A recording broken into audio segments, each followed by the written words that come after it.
the strategy of building timeless products in Africa.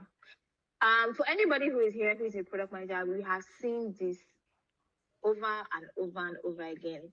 7 stages of software product management and product development. And let me just put a disclaimer: it's not only for software. It can be used. It's basically a methodology that can be used across any kind of product development, right?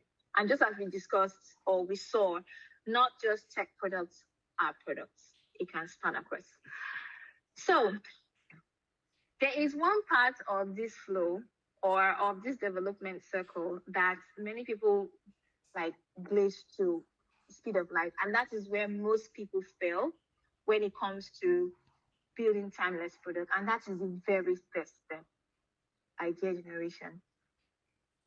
You know how I say people used to manufacture problem when there is none? Many people do that. Some people will say, I'm trying to call out my own customer base just the way Apple did theirs. But let's not forget, Apple had problems that they were trying to solve.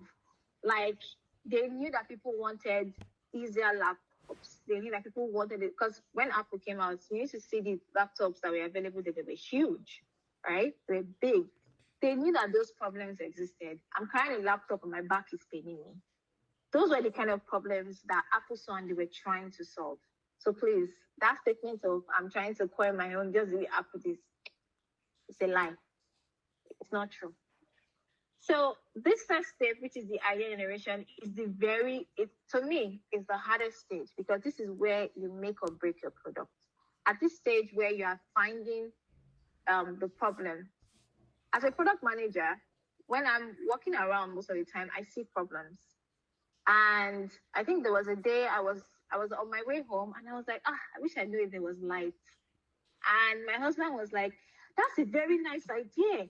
Why don't you have an app, or a website or something where people can, do like crowdsourcing? Is there light? You answered yes. Is there no light? You answered no. And I was like, what? So there is a difference between an idea that is, really good and an idea that is laughable, really. And you need to be able to differentiate both. And this comes down to what you call primary and secondary research, right?